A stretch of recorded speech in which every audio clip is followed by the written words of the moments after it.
All right, so are you ready to dive into some pretty weird stuff today? We're talking drones, unexplained things in the sky, and maybe even aliens. You sent us some interesting stuff. Yeah. And one that really stands out is this YouTube video with a hypnotist Oh, interviewing someone who says they've got insider knowledge. I know this sounds out there, Yeah. but that's what makes it so fascinating to talk about. We're not trying to say any of this is true, just looking at the details and maybe finding something interesting along the way. Like, even if we're skeptical, it still gets you thinking, you know? Yeah, for sure. I mean, it makes you think about all the things we just don't know. Exactly. Okay, so let's get into it. The person being interviewed, they jump right in talking about all this activity up in the skies, but they suggest that what we see might not be the whole story, you know?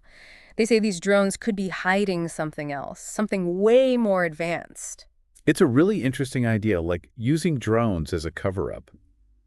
Makes you wonder who or what are they hiding Yeah. and why. Exactly. It's like, are they slowly getting us used to the idea of, alien tech in the sky? What do you think?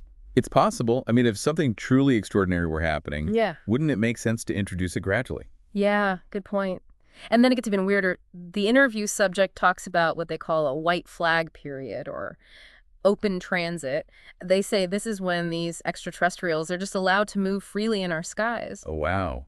That detail is really strange, isn't it? Because if that's true, it means that somebody knows, right?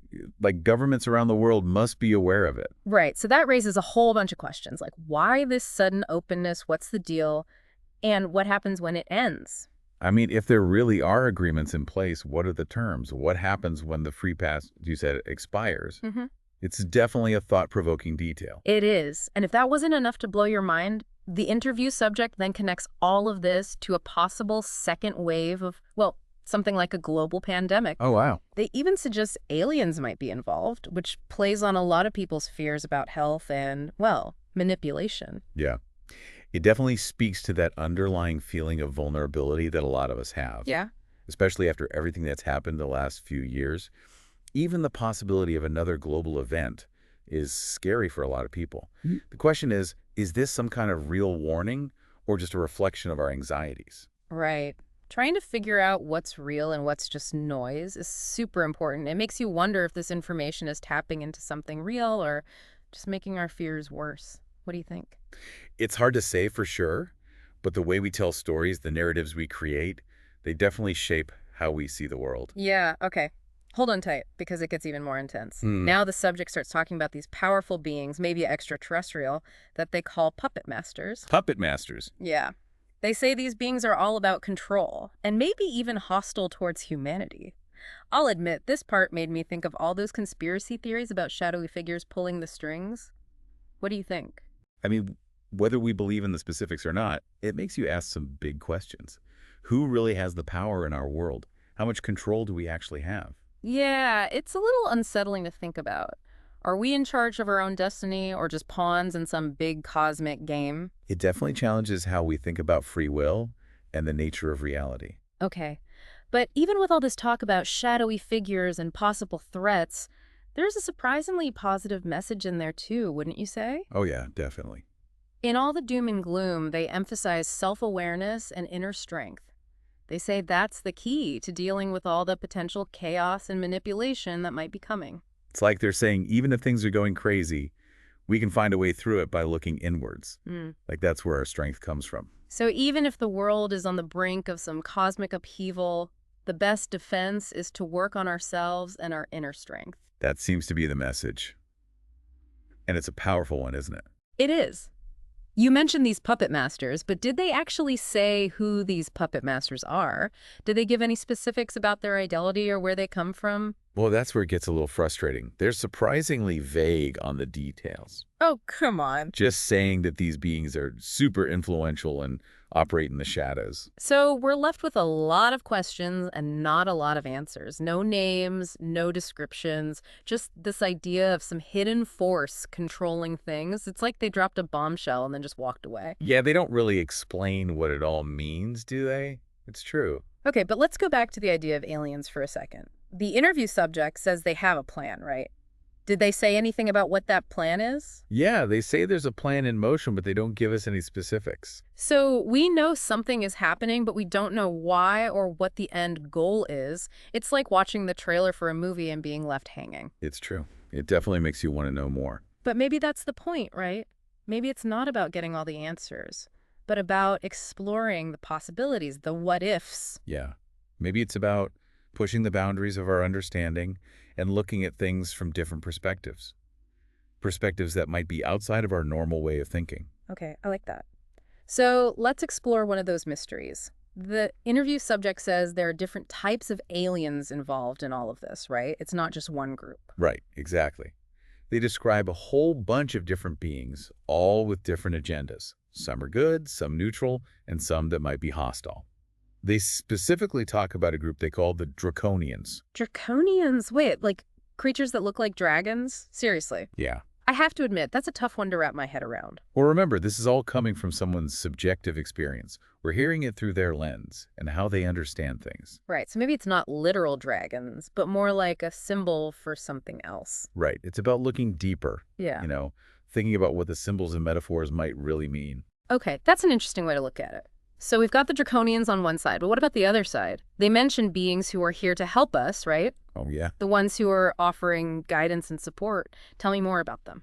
They describe these beings as working quietly behind the scenes, subtle in their approach, nudging humanity in a positive direction. Okay, but how do they do that? Like, if they're so advanced and powerful, why not just show up and tell us what to do? Why all the secrecy? That's a good question. A lot of people wonder about that. The interview subject says these beings can't directly interfere, like there's some cosmic rules that prevent it unless we give them permission. It's kind of like, I don't know, a cosmic prime directive from Star Trek. Yeah, exactly. So no calling up the aliens for advice, huh? We're on our own. But how do we know who to trust? How do we tell the real deal from the fakes? Especially when talking about something as crazy as alien contact. Yeah, that's the big question. The interview subject says we need to develop our own ability to judge, to learn to trust our gut feeling, that inner voice that guides us. They say the answers are already inside us. Okay, so it's about tuning into that inner wisdom. That gut feeling, yeah. But let's be honest, sometimes our intuition can be wrong, especially when we're scared or unsure. That's true. It's not always easy to figure out what our intuition is telling us, especially when there's so much noise and chaos around us. Yeah. That's why it's important to develop that ability to think critically, to analyze things, to know our own biases. Okay, so be intuitive, but also analytical. Trust our gut, but also use our heads. Yeah, it's about finding that balance between the heart and the mind. All right, so we've got the white flag period, the puppet masters, the draconians, the good aliens. Anything else we should add to our cosmic bingo card before we move on? Well, the interview subject talks about the nature of reality itself. They say that how we see the world is way more flexible than we think. They claim we're constantly being influenced by things we can't see, energies and beings that are beyond our normal senses. Wait, are we talking Matrix stuff now? Is reality just a simulation? Not exactly a simulation in the way we usually think of it, more like a multi-layered tapestry of energy and consciousness, a place where our thoughts and beliefs have a real impact on what we experience. Does that make sense? Okay, maybe not the Matrix, but definitely a reality where the lines between the physical and the non-physical are kind of blurry. And if our thoughts can shape reality, does that mean we can make our own reality? Like manifest things we want? That's what they seem to be saying, yeah. Yeah. They emphasize the power of intention, how important it is to align our thoughts and actions with our deepest desires. So maybe the power of positive thinking is more than just a self-help cliche. It's definitely worth thinking about. Maybe our thoughts create a kind of blueprint that shapes the reality we experience. All right, so we've got drones, aliens, psychic attacks, and a whole lot of information that's really pushing the limits of how we think about the world. What's the big takeaway from all of this so far? I think the key message is that things are changing, big time. We're in a time of uncertainty where old ways of thinking are breaking down and new possibilities are emerging. Okay, yeah, that seems clear. But what does that mean for us? How do we deal with all of this? What can we do to prepare for whatever is coming next? The advice from the interview subject is pretty straightforward. Stay grounded in your truth, learn to think critically, and trust your gut. They say that by working on our inner strength and connecting to something bigger than ourselves, We can not only survive these challenging times, but thrive in them. So it's about building resilience, both internally and externally, finding that inner source of strength that can help us weather any storm. Yeah, exactly. Okay, I'm feeling a little less like we're falling down the rabbit hole and a little more like we're getting our bearings again. But there's more to this interview, right? Oh, yeah, definitely. What else did they have to say? Well, they went deeper into this idea of a second wave, something like a global pandemic, but it gets even weirder. Oh, no. They said this second wave will be a test, but not for our bodies. It's about something much deeper. What do you mean? A test of what? They call it a test of our spiritual immunity, our ability to resist fear, manipulation, and those who want to control us. They say it's going to target our minds and emotions, trying to break our spirits. Okay, that's definitely a new one for me. Spiritual immunity. So we're not talking about a virus here, but some kind of like psychic attack. This is getting pretty intense. Yeah, it's a pretty wild concept, right? Yeah. But even if we think about it metaphorically, it makes you wonder about the power of belief, the influence of fear, and how easily our minds can be messed with. Yeah, it makes you think about how we're constantly bombarded with information and how easy it is to get swept up in fear and negativity. It's like we're always being tested, not just by things out there, but by our own internal struggles too. What do you think? Exactly. It's about recognizing those battles within ourselves and finding ways to be strong and discerning. Okay. So if we're facing this psychic attack, how do we protect ourselves? What tools do we need to develop this spiritual immunity? The interview subject says that self-awareness is key, understanding our own thoughts and emotions and recognizing how outside forces try to influence us. They say that by building a strong sense of self and finding inner peace, we can create a kind of shield that protects us from all the negativity. So we need to strengthen our minds and emotions, like building a fortress from the inside out. That's a good analogy. The subject says that our greatest strength comes from within, that when we find inner peace and self-awareness, we're less vulnerable to outside manipulation. All right. So we've got the white flag period, the puppet masters, the draconians, benevolent beings, the second wave, the psychic attack, the spiritual immunity. I'm starting to feel like I need a dictionary just to keep up with all these terms. I know, right? It's a lot. It's like we're speaking a whole new language. Yeah. But I think what matters is not getting lost in the details. We need to focus on the main ideas and the questions they raise. Okay, you're right. So let's step back for a second and look at the big picture. What are the key takeaways from this first part of the interview? What do you think is the most important thing for our listeners to understand? The most important message is that we're living in a time of huge change, a time when everything we thought we knew about reality is being challenged and expanded.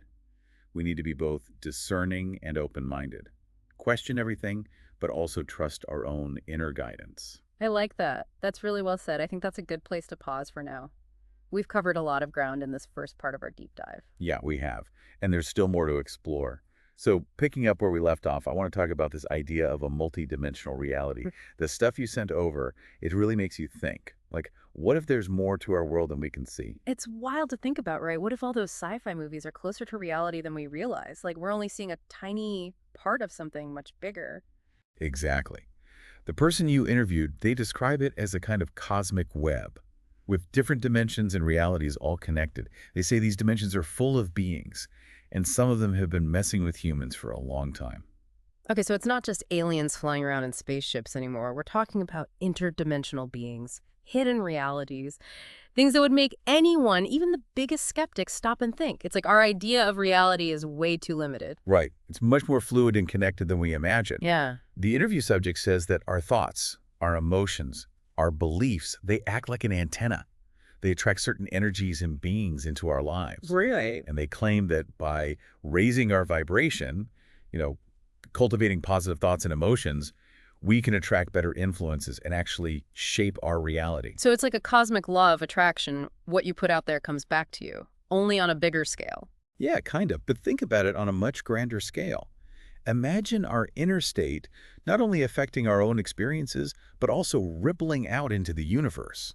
Like we're all influencing each other, even the fabric of reality itself. Okay, so let me get this straight. If I'm stressed out, feeling negative, am I, like, attracting negative interdimensional beings? Well, they don't really specify which beings we might be attracting, but they do say it's important to cultivate a positive and balanced inner state.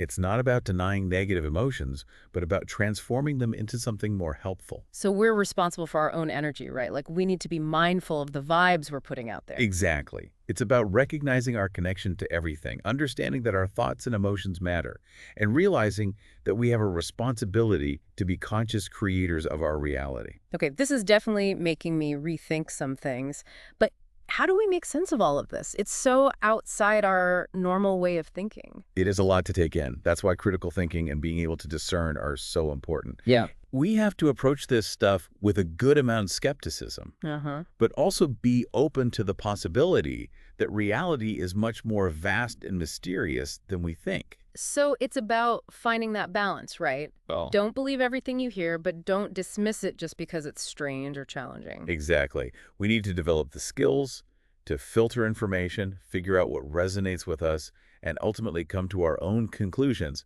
based on our own intuition and understanding. Okay, that makes sense. So let's talk about something that really stuck with me from the interview, this second wave idea. The subject describes it as a test for humanity, but they're not talking about a physical virus, are they? No, it's something much deeper, something more dangerous. Oh. They call it a test of our spiritual immunity. Spiritual immunity. It's a challenge to our ability to resist fear, manipulation, and those who want to control us. Okay, I'm definitely interested, but this is getting a little scary now. What exactly are we supposed to be immune to? They're describing some kind of psychic attack, a wave of negative energy aimed at weakening our resolve, creating chaos, and taking control of our minds and emotions. Okay, yeah, that's pretty creepy. So who's behind this psychic attack? Are we talking about those puppet masters they mentioned before? Yeah, that seems to be what they're implying. They say that these puppet masters feed on our fear, our negativity. They what? They want to keep us divided and scared because that's how they stay powerful. So it's like one of those horror movies where the monsters feed on our feel. It's a powerful metaphor, right? It suggests that our emotions have a real energy and that some beings might want to manipulate that energy for their own gain. All right, so let's say this is all true. What are we supposed to do about it? How do we protect ourselves from this psychic invasion? Well, they emphasize self-awareness, understanding our own thoughts and emotions, recognizing how outside forces can influence us. They say it's about building up our internal defenses, focusing on things like compassion, forgiveness, and love. Okay, so we need to become like Jedi masters to deflect these psychic attacks. It's a similar concept. They suggest aligning ourselves with a higher vibration, tapping into those positive qualities that resonate with love and light. Things like meditation, mindfulness, gratitude. These practices can help us connect to those higher frequencies. So we consciously choose a different frequency, a different way of being. We recognize that we have a choice in how we respond to the energies around us, and we choose to connect with the ones that empower us. Exactly. It's about realizing we have more power than we think, and using that power to create a better reality for ourselves and everyone else. I have to admit, this is a lot to take in. Psychic attacks, interdimensional beings, and so much other stuff that just sounds like science fiction. How do we know what to believe? How do we tell what's real and what's not? That's the big question these days, right? With so much information out there, it's more important than ever to be discerning, to learn to trust our intuition, and to be critical thinkers. So we need to become our own personal fact checkers. Absolutely. Be willing to question everything, look for evidence, and don't be afraid to say, I don't know. Embrace the mystery and the unknown. Okay, that's good advice for life in general, not just when you're dealing with the paranormal. So let's go back to something we talked about earlier, this idea that our thoughts can shape reality. Is this just some new age idea, or is there actual science behind it? It's a fascinating area of research. And there's more and more evidence that our minds have a huge impact on the physical world, bigger than we thought. Really? So you're saying there's scientific proof that our thoughts can actually change the physical world? Well, there are studies showing that meditation and mindfulness can actually change the structure of our brains, making us better at regulating our emotions, focusing and dealing with stress. And there's research showing that our thoughts and emotions can affect our immune system, heart rate, even our DNA. Wow, that's incredible. So if our thoughts can impact our health, can they also influence events in the world around us? That's something scientists are still trying to figure out. But there's definitely evidence that our intentions and beliefs can create a ripple effect, impacting the people and things around us. Okay, so the power of positive thinking might be more than just a motivational saying. It's worth considering. What if our thoughts and beliefs create a kind of energetic blueprint that shapes our reality? All right, so we've got multidimensional realities, psychic attacks, the power of thought, and a whole bunch of other mind-blowing concepts. It feels like we've only just started to explore this. Where do we go from here? The journey continues. Keep exploring these ideas, dig into the research, and think about how these concepts might apply to your own life. Take what resonates with you and make it part of your understanding of the world. It's like we've opened this Pandora's box of cosmic weirdness, and there's no going back. Right. But that's the exciting part, isn't it? It's about embracing the unknown and challenging our ideas about what's possible. Absolutely. Curiosity and open-mindedness are key when you're exploring uncharted territory. Question everything, explore different viewpoints, and trust your gut. Okay, I'm ready to dive in. Tell me more about these interdimensional beings and their interactions with humans. They mentioned the Draconians, but there are others too, right? Oh yeah, they describe a whole range of beings, each with their own unique qualities and motivations. Some look kind of human, while others are totally different from anything we can imagine. Some are good, some neutral, and some that could be dangerous. So it's like a whole intergalactic zoo out there. That's a good analogy. Like Star Wars meets the United Nations. Exactly. It makes you realize that the universe is probably far more diverse and complex than we can even imagine. And maybe, just maybe, we're not alone in all of this. Okay, my mind is officially blown. We've talked about psychic attacks, interdimensional beings, the power of thought, so many things that make me question everything I thought I knew about reality. It has been quite a journey. But I think the most important thing to remember is that the universe is vast and mysterious, full of wonder and possibilities that we're only beginning to understand. All right, everyone, we're going to take a quick break, but don't go anywhere. We'll be back soon with part 3 of our deep dive, where we'll keep unpacking this mind-bending material and explore what it all means for us. All right, so we're back and ready to keep going down this rabbit hole of unidentified drones, alien encounters, and all the possibilities of a multidimensional reality. This has got to be one of the most fascinating conversations we've ever had. It really makes you think about how much we don't know. It challenges us to expand our understanding of what's real, and maybe even consider that there's more to the world than we can see. Yeah, I totally agree. You know, something that keeps popping into my head is this idea of trust. If there really are all these different beings out there, some good, some bad, how do we know who to trust? How do we protect ourselves from being manipulated, especially when we're dealing with things that are beyond our normal senses? What do you think? That's a really important question. And the person being interviewed actually addresses that directly. They say it's about developing our own discernment, learning to trust our intuition, and being careful about the information we consume. So we need to become like cosmic lie detectors. It's not necessarily about assuming everything is a lie, but about having a healthy dose of skepticism. Yeah. Questioning what we hear and looking for evidence. We have to remember that not all sources of information are created equal, and some might have ulterior motives. Right, like don't just blindly believe everything you read online, especially if it's about aliens and conspiracies. Exactly. Be critical, evaluate your sources, consider different viewpoints, and ultimately form your own conclusions based on the evidence and your gut feeling. Okay, so be skeptical, but also open-minded. Analytical, but also intuitive. It's about finding that balance between our head and our heart. Absolutely. As we develop these skills, we become more empowered in this multidimensional reality, less likely to be manipulated and more capable of connecting with forces that are truly beneficial. Okay, that makes sense. What about this second wave thing? It sounds pretty terrifying. How do we prepare for something like that? Yeah, it's definitely a discerning idea. Even if we can't confirm if it's true or not, we can think about what it represents. Maybe this second wave is a metaphor for all the challenges and uncertainties we face in life.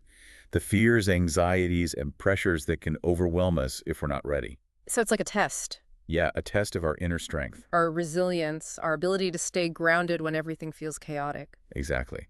The interview subject suggests that the best way to prepare for this second wave, whether it's literal or metaphorical, is to cultivate inner peace, build a strong sense of self, and connect to a source of strength and wisdom beyond our ego. What do you think? Okay, so it's about finding that inner anchor, that place of peace and stability inside us that we can hold on to when things get rough. But how do we actually do that? What are some practical things we can do to build that kind of strength? They talk a lot about the power of love, compassion, forgiveness, and gratitude. They suggest that these qualities create a kind of energetic shield that protects us from negative energy. So, like, love conquers all, even alien mind control. Maybe. But think about it, even on a practical level, cultivating these qualities makes it easier to deal with challenges. When we approach life with love and compassion, it creates a more harmonious state within us. That makes us less vulnerable to negativity and more resilient when things get tough. Yeah, it's like we're raising our vibration, right? Aligning with a higher frequency so that we're not as affected by the lower vibrations of fear and negativity. Exactly. And those qualities, love, compassion, forgiveness, gratitude, they don't just protect us, they also have a positive impact on the world around us. So we become like beacons of light, radiating positivity and raising the vibration for everyone. I love that image. And it speaks to the interconnectedness of everything. When we choose love over fear, we not only transform our own reality, but we also contribute to a more positive and harmonious world. Okay, so we've talked about being discerning, thinking critically, building inner strength, and embracing love. Anything else we need to remember as we navigate all of this? The interview subject talks about the importance of staying connected to our inner truth, listening to our intuition, following our hearts. They say that by being authentically ourselves, we become more resistant to manipulation and more empowered to create the life we want. So be true to ourselves, trust our gut, and don't get caught up in the fear. Exactly. We have the power to choose our thoughts, our beliefs, our actions, and those choices create our reality. It's about taking responsibility for our own energy and aligning with what truly serves us. You know, with all this talk about aliens and psychic attacks and all that, it's easy to get lost in the drama and the fear. But what I'm hearing is that it all comes down to something very simple: love, compassion, and the courage to be ourselves. I couldn't have said it better myself. And remember, even in the midst of uncertainty and change, there's always beauty, joy, and connection to be found. Don't let the fear of the unknown overshadow the wonder and magic of life. Well said. I think that's the perfect way to wrap things up. This has been quite the journey, but it's been so insightful and empowering. I hope our listeners feel the same way. It's been an absolute pleasure exploring these ideas with you. And remember, this is just the beginning. Keep asking questions, stay curious, and trust your intuition. Who knows what incredible discoveries are waiting for you? All right, everyone, that's it for our deep dive into the world of unidentified drones, extraterrestrial encounters, and the vast possibilities of a multidimensional reality. We hope you enjoyed the ride. Until next time, stay curious, stay connected, and keep exploring the mysteries of the universe.